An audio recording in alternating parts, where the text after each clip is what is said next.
au commencement de toute humanité est l'eau.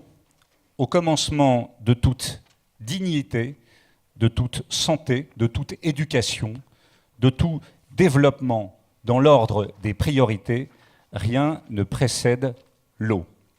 Cette citation signée de l'écrivain Éric Orsena dans son ouvrage sur l'avenir de l'eau nous montre combien l'eau est essentielle. Et pourtant, elle est malmenée, elle est gaspillée, elle est polluée. On parle souvent d'épisodes de sécheresse. Les scientifiques nous avertissent bien souvent sur les problématiques de réchauffement de la planète et sur les graves pénuries d'eau qui pourront frapper plus de 3 milliards d'individus. C'est à cette problématique que nous allons essayer modestement de répondre. Jean-Louis Chaussade, concrètement, de façon un peu, j'allais dire, pragmatique, quelle quantité d'eau consommons-nous chaque jour dans notre Occident? Quelle est notre situation sur ce sujet par rapport au reste du monde? Alors ça dépend ce que vous appelez l'Occident, parce que la consommation d'eau, elle est très variable d'une ville à l'autre, d'un pays à l'autre. Ça a très souvent un rapport avec la ressource disponible. Mais pour vous donner des chiffres, la France consommait en moyenne à peu près 200 litres par jour et par habitant il y a encore une dizaine d'années. Là, nous sommes en train de baisser. Nous sommes aux alentours de 140 litres par jour et par habitant en moyenne. Donc vous voyez que ça reste encore une quantité relativement importante. Vous avez en Europe des moyennes qui se situent entre, mettons, 150 et 250 litres. Je vois, Royaume-Uni, c'est à peu près 150 litres par jour et par habitant. Aux États-Unis, on est plutôt à 250 litres, mais aux États-Unis, vous avez la Californie, ils n'ont pas beaucoup d'eau, ils sont plutôt à 80 litres par jour et par habitant. Et puis vous allez à New York, ça va être plutôt 1000 litres par jour et par habitant. Et si vous passez au Canada, je ne sais pas très bien ce que consomme Montréal, mais je pense que c'est supérieur à 1000 litres par jour et par habitant. Donc tout simplement pour dire que la notion de rareté fait que, et la notion d'urgence fait que les populations, quand il y a moins d'eau, s'adaptent. Et dans notre monde occidental, et en particulier français, mais même espagnol, donc sud-européen, progressivement, les gens ont compris que l'eau devenait une ressource à la fois rare, mais aussi fragile. Et donc on sent que la consommation diminue. Alors pourquoi diminue-t-elle? Elle diminue parce qu'on est plus efficace. Elle diminue aussi parce que cette conscience environnementale que nous progressivement que nous intégrons dans nos modes de vie, eh bien elle produit des économies. Par rapport à cette consommation qui s'optimise et qui se réduit, où est-ce qu'on puise nos réserves d'eau, Philippe Verdier? Alors, tout d'abord, ce qui est important de savoir, c'est où est l'eau douce à l'échelle de la planète. Elle est majoritairement située sous forme de glace près des pôles, donc très difficile à atteindre, et c'est pas du tout là qu'on peut la puiser pour l'utiliser sous nos latitudes. Elle est donc également présente à la surface, dans les rivières, les fleuves, et puis dans les nappes phréatiques. Et on a quand même une chance exceptionnelle dans notre pays, en France, c'est qu'on a beaucoup de nappes phréatiques qui sont disponibles sur les 2 tiers du territoire, donc c'est plutôt bien réparti dans l'ensemble. Et ce sont dans ces ressources que l'on va puiser l'eau douce que nous utilisons globalement. Et puis également à la surface, dans des lacs, dans des rivières, dans des fleuves qui sont alimentés par cette eau douce. L'important, c'est de savoir l'utiliser convenablement et évidemment à bon escient. C'est surtout donc en termes d'agriculture, de production énergétique que cette eau est utilisée. Et puis ensuite, pour des besoins domestiques. Juste peut-être une petite réaction, c'est que tout ce qui a été dit bien sûr est juste, mais aujourd'hui il y a 2 milliards d'êtres humains qui ont moins de 5 litres d'eau par jour pour vivre, ce qui signifie que l'eau est très inégalement répartie sur la planète, vous venez de le dire, et bien sûr quand on raisonne à une échelle globale, on a, alors je vais vous donner les chiffres parce qu'ils sont astronomiques, si je les retrouve, mais je ne les retrouve pas, mais c'est pas grave. Il y a quelque chose comme 15 000 litres d'eau par personne et par an si on prend la totalité de la ressource disponible annuelle au regard du nombre de milliards d'habitants. Simplement, elle est difficilement accessible et surtout, elle n'est pas du tout répartie de manière équitable.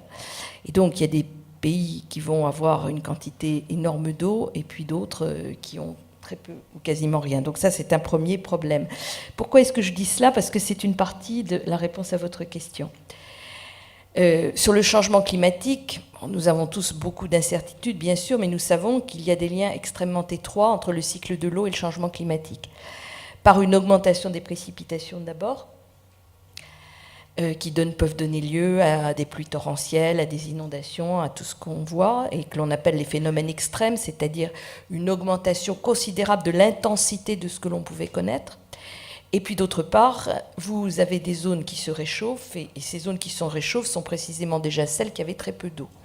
Donc ce que nous connaissons aujourd'hui risque d'être considérablement aggravé par l'évolution climatique et un réchauffement, au moins dans certaines zones du monde. Je pense en particulier à l'Afrique sahélienne, mais il n'y a pas qu'elle. Je vois à peu près 3 défis qui vont se poser à l'avenir autour de la problématique de l'eau. Le premier, c'est la question agricole.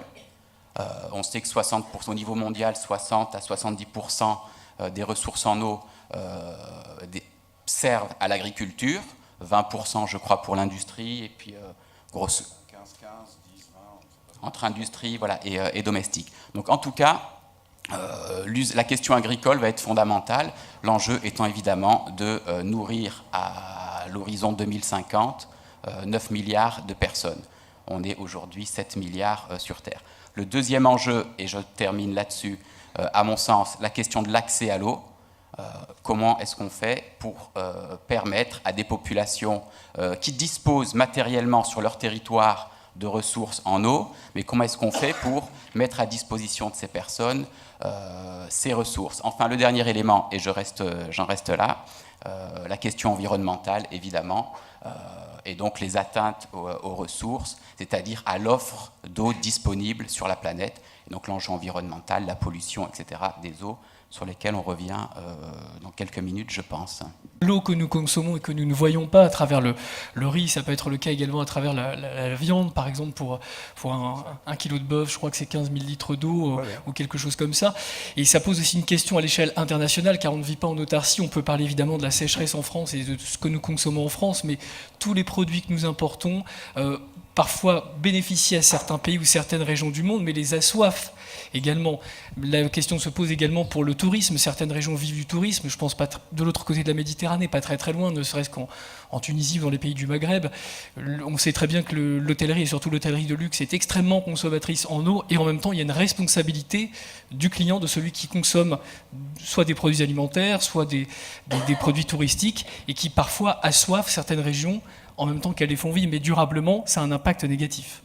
Aujourd'hui, et j'ai été frappé par cela, parce que je ne viens pas du monde agricole, je travaille dans le monde agricole, mais je ne suis pas issu de ce monde, mais je suis très curieux. Alors, j'étais très surpris en arrivant dans ce monde de constater que l'Australie, qui est connue comme étant un continent sec, dry continent, le surnom, avait développé des rotations de culture et des têtes d'assolement totalement différentes des nôtres. Et que l'Australie était entre autres le premier producteur mondial de lupin, alors qu'ils n'en consomment pas et qu'ils exportent 95% de leur production de lupin.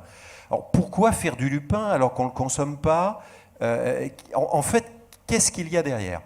Alors là, on a une plante qu'on peut considérer comme une plante de service quand il s'agit à la fois de traiter le sol, en termes de système racinaire, le lupin, un système racinaire qui travaille le sol en lui-même, donc qui microfie sur le sol et qui piège l'eau à un moment où il y a le peu de disponibilité. Donc ça, c'est une plante qui aide au stockage de l'eau dans les couches utilisables pour la culture suivante.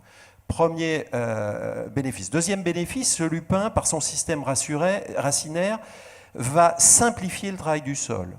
C'est-à-dire que derrière, on peut éviter le labour et on peut avoir des techniques de semis direct qui vont à la fois respecter l'équilibre biologique du sol et respecter un certain nombre de caractéristiques du sol, notamment au moment des précipitations. Donc, deuxième avantage. Troisième avantage, le lupin est une légumineuse qui va apporter de manière naturelle des unités d'azote, l'engrais qui est utilisé derrière, et qui va réduire l'apport d'azote chimique de manière assez importante. Donc on voit là un exemple de plantes associées, de plantes de service, on va appeler, qui peuvent avoir dans le cycle agronomique un impact à la fois sur la consommation d'eau, mais également sur la consommation d'énergie, plus de labour, mais également sur la consommation de l'engrais par des apports moindres. Donc on voit bien qu'il faut aborder cette question de l'eau. Elle est indissociable de tout un tas d'autres questions. Et ce que l'on essaye de faire passer, nous, auprès de nos agriculteurs, c'est de dire, par ces changements culturaux, par ce retour à l'agronomie, par ce retour à la raison, quelque part, hein, parce que tout ça, ça existe dans les livres, et c'est bien connu, on va pouvoir approcher le système agricole en tenant compte de manière large de tous les paramètres, avec un bénéfice global, y compris pour la société et y compris pour l'agriculteur. Je crois qu'il faut juste, lorsqu'on est face à ce type de forum, se dire qu'en règle générale, il n'en sort jamais grand-chose d'un point de vue politique. L'enjeu principal de ce forum, par contre, de ces forums, c'est surtout, il me semble, de mettre à un moment donné des personnalités, des personnes, des experts, géographes, hydrologues, politiques, les réunir à un endroit donné pour les faire discuter et réfléchir ensemble à ces problématiques de l'eau. Concrètement, il y aura une déclaration évidemment finale, une déclaration que je pense à peu près tout le monde serait prêt à signer comme toujours, mais concrètement, c'est aux États ensuite de devoir appliquer ces résolutions. Donc l'enjeu principal, je crois, de ces forums, c'est surtout de tenir et de réunir à un moment donné des personnes issues d'États et de pays différents, donc des personnes ayant des intérêts différents, et de les faire discuter, réfléchir ensemble, en essayant autant que possible de trouver des points communs, des points de convergence, et essayer de lisser autant que possible les points de divergence qui existent. Mais effectivement, je crois qu'il ne faut rien attendre de fondamental d'un point de vue, disons, de ce qui pourrait en ressortir une fois les déclarations... Juste un commentaire. C'est un formidable moment, un débat d'idées. Et je pense qu'aujourd'hui, les problématiques de l'eau ont besoin de débats d'idées pour trouver les solutions de demain. Donc moi, je suis tout à fait pour le débat d'idées. Après, on verra ce qu'il en sortira. Mais le débat est indispensable.